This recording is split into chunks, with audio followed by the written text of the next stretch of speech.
Joining us on the program is Concha Duarte. She is with All Saints Catholic Church in the Houston Heights and just got back from the National Eucharistic Congress. Concha, also known as Conchita, thanks for coming in. Appreciate your being here. Thanks for having me, Wyatt.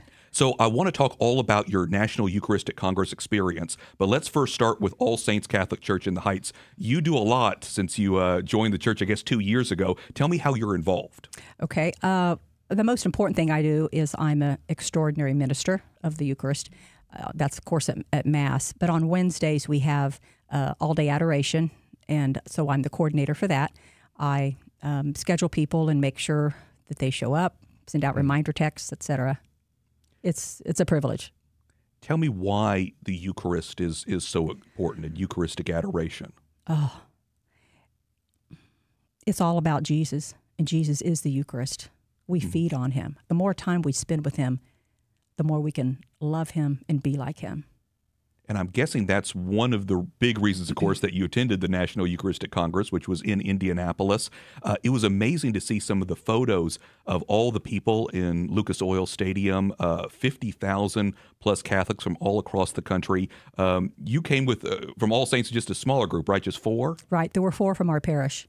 And then there were those several, couple hundred from the Archdiocese? Over 200 from our parish, which is a wonderful showing. Yeah, from the Archdiocese of Galveston, Houston. So it was great to see all the pictures on social media.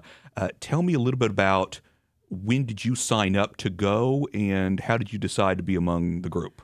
I read about it in the Texas Herald, a Catholic newspaper, and I was nudged back in February when I first started reading about it, but I thought, we'll see. And then the Lord gave me a little more firm nudge, and I signed up. I just knew it was the right thing, especially because I'm so for Eucharistic adoration. That's all about that. And so for how many days were you in Indianapolis? 5 days. We left last Wednesday, and we just got back yesterday afternoon.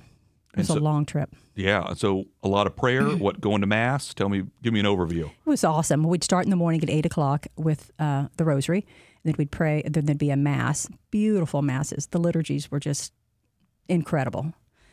Then we'd breakout sessions about 10:30, have a little break, more breakout sessions in the afternoon, and then the revival was in the evening that started at 7. It was a full day, long full days. Sure, a lot to cover as well, because a lot's happening in the church right now. As you know, there are a lot of people, even those who go to Mass, who don't believe in the real presence of the Eucharist, which is still so surprising for us here at the Guadalupe Radio Network, because as you said before, Christ is really present there. It's truly him, body, blood, soul, and divinity. Tell me about how important that is, that you're there as a witness to Christ. It was so important. There was nothing more exciting than to be in the stadium with 50,000 people on fire with love for Christ, kind of like a rock concert atmosphere, but for the Lord. It was just beautiful. And which night was that? Remind me. Well, every night we had a revival, and every night there was music, and they had the huge screens next to it, just like Taylor Swift or somebody like that. It was amazing. Yeah, but it's all for Jesus in this case. All for Jesus. Very good. It doesn't get any better than that. How do you think attending something like National Eucharistic Congress, or just adoration on a regular basis that you do, has helped you over the years to grow closer to Christ? It's helped me grow closer to Christ. There's just no doubt about it. You spend time with someone that you love, and you grow to love them deeper. And our relationship with Christ should be the most important relationship in our whole life. So I set that as a high priority. I also want to highlight the fact that there were so many priests, seminarians, bishops, people that were there who come from, background of clergy and stuff like that. Tell me about how impactful that was to see them, not just there, but participating in everything. It was so awesome. Okay, the Masses were 2 hours long, but because they would process slowly in, so you'd have acolytes, and you'd have priests and seminarians, and then bishops and cardinals, and it was just amazing. To me, it symbolizes the hope for the church.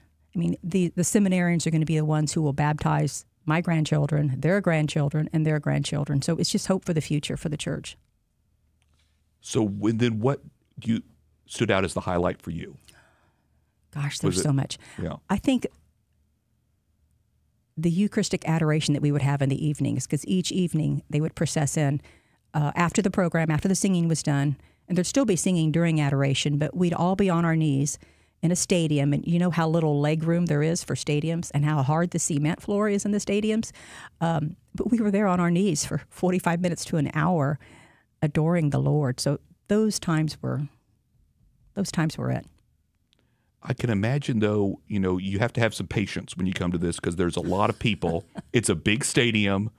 To get anywhere, I imagine, would be difficult. Were you able to pack your patience? Were people around you kind of getting a little frustrated at times, just trying to get to their seat, I imagine? It was amazing. You would think that there'd be grumpy people because some people had to wait over 2 hours the first day just to pick up their registration packet. We all had to wear name tags. Yeah. So they finally even cut it off and said, "You're not going to get in today. Come back tomorrow."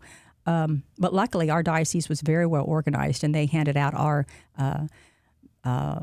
name badges, which had a barcode on it so that we could get into the conference. They handed those out at the hotel, and that worked out perfect. Yes, but no one got grumpy. That was the beautiful thing. You could just see Christ in all the faces. I mean, you didn't travel thousands of miles and spend some money as well unless it was important to you. So everyone just had a great attitude. So yes, difficult to move 50,000 people from one place to another, but we did it. I know there are a lot of people that were praying for all the pilgrims, all of you that were there and have been praying for, again, people to grow closer to Christ in the Eucharist and Eucharistic adoration. If people missed the event and want to learn more, is there anything that you would refer them to, maybe online, to watch some of the videos or something like that? I think you can watch some of the videos on EWTN, and I know Father Mike Schmitz, who's an awesome priest, he I saw his YouTube videos, so his talk is already on YouTube, and maybe some of the other ones are too. I haven't checked out everything. Yeah, I know that our Cardinal spoke as well, Cardinal Daniel DiNardo, so definitely would urge people to look that up. And credit to all of our colleagues with EWTN who did a good job of being there and promoting the event and broadcasting the event. Now that you're back, Concha, tell me about how do you keep that fervor going, and how do you try to spread that to other people who maybe not have attended, but you can tell them all about it? That's going to be difficult because they weren't there, and you can watch a video, kind of like you can go to the Grand Canyon and see the beauty, but and someone can tell you about it, but until you're there, it's kind of hard. So I'm just going to try to spread it by word of mouth. Hopefully, they'll see it all over my face. It's kind of like Moses in the burning bush. He came out with white hair. Well, my hair was already white, but I feel like I'm glowing just from love. The love that I received at the Eucharist at the conference. I feel like I want to exude it to everyone, starting with my family. And I assume doing that for your family, being just involved and active in church and being present there with them, has an impact in and of itself. I hope so, because personally, my children aren't practicing their faith.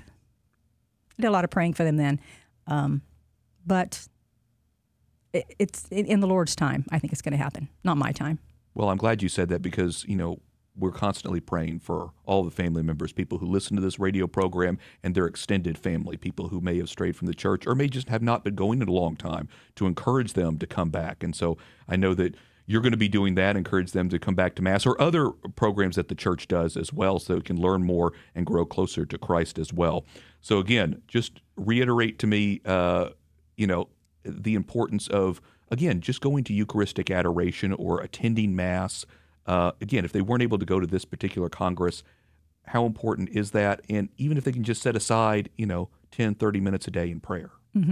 Well, I know there's lots of listeners out there who are going to other parishes. So get online to your website.